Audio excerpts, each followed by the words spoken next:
बिस्मिल्लाहिर्रहमानिर्रहीम। अस्सलाम वालेकुम। मैं हूं डॉक्टर सादिया अलवी और वेलकम करती हूं आपको अपने यूट्यूब चैनल में।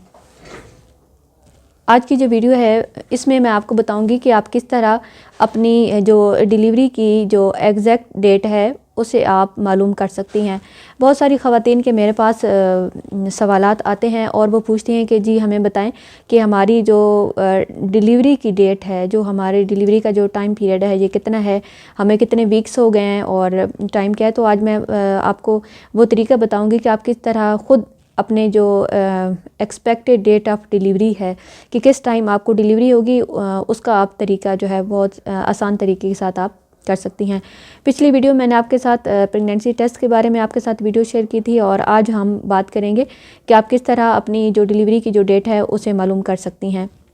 सबसे पहले तो ये बात आपने ध्यान में रखनी है कि जैसे ही ख़वातीन की शादी हो तो शादी से पहले तो जो लड़कियां हैं वो अपनी डेट इतनी नहीं भी जो है वो जहन में रखती हैं, लेकिन शादी के बाद आपने ये बात ज़रूर ध्यान में रखनी है कि आपकी जो मेंसेस की जो डेट है वो आपको प्रॉपर पता होनी चाहिए कि आपको जो मेंसेस हैं वो आपकी हर महीने में कौन सी डेट को होते हैं। किसी की फ़र्स्ट को होते हैं, कुछ ख़वातीन को 2, 3, किसी की 15, 16, 20, हर किसी की अपनी अलग अलग डेट होती हैं। लेकिन उस डेट का आपको याद होना बहुत ज़्यादा ज़रूरी है, क्योंकि जब हमारे पास पेशेंट आते हैं और जब उनकी डिलीवरी का टाइम जो है वो करीब आता है तो ख़वातीन को कुछ पता ही नहीं होता कि उनके जो लास्ट मेंसेस थे वो कब हुए। तो ये बात आपने ज़रूर ध्यान में रखनी है कि जैसे ही आपकी शादी हो तो उसके बाद आपने हर महीने की जो आपने मेंसेस की जो डेट है उसे आप बेशक एक कॉपी पे लिख लें, ताकि जब नेक्स्ट आपके मेंसेस हों तो आपको पता हो कि जी मेरे जो मेंसेस है वो पिछली दफ़ा तो इस डेट को आए थे, अब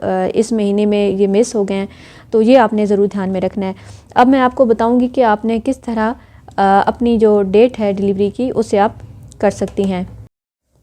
जी ये बहुत सिंपल ही और आसान तरीका है। फ़र्ज़ करेंगे अगर आपके मेंसेस हैं वो आए हैं 5 तारीख को और महीना आप कर लें फरवरी का, या जिस महीने को भी आप आएँ, इसमें आपका आ जाएगा मंथ और इसमें आपका आ जाएगा ईयर। अब 2020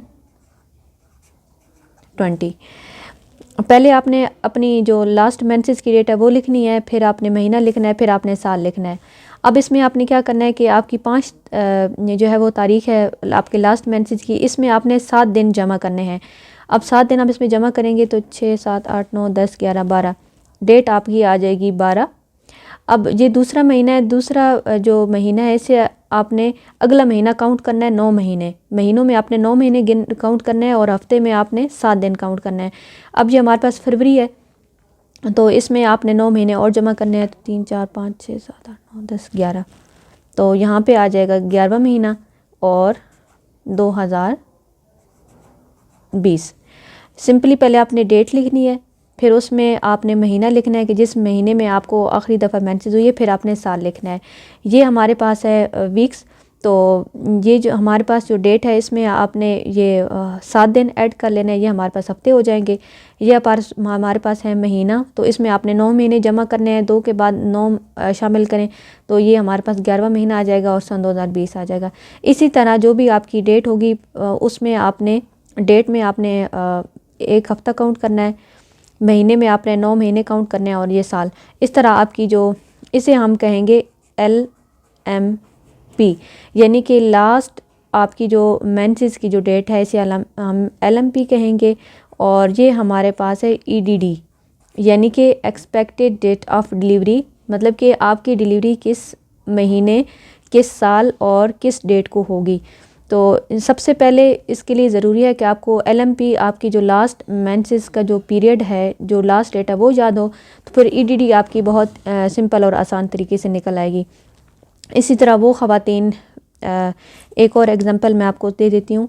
फ़र्ज़ करें अगर आपकी मेंसेस की डेट है 21, महीना आपका है मार्च और जो आपकी साल है वो है 20। अब 21 में आप 7 जमा करेंगे, इसमें आ जाएगा 27, ये आपकी डेट बन जाएगी। अब ये हमारे पास है महीना, इसमें आप 9 जमा करेंगे, 9 मंथ जमा करेंगे, लेकिन आपने ये मार्च है तो फिर आपने अप्रैल से शुरू करना है, इसमें आ जाएगा दिसंबर 2020। 20। तो ये आपका आ गया LMP, यानी कि आपकी जो लास्ट मेंसेस की जो डेट है, और ये हमारे पास आ गया EDD, यानी कि एक्सपेक्टेड डेट ऑफ डिलीवरी। जब आपको LMP याद होगी तो फिर आपको जो EDD है वो निकालने में बहुत आसानी हो जाएगी। तो ये क्योंकि ख़वातीन के बहुत सारे सवालात थे, इस वजह से मैंने ये आपको बताना ज़रूरी समझा ताकि आपको ख़ुद भी पता हो।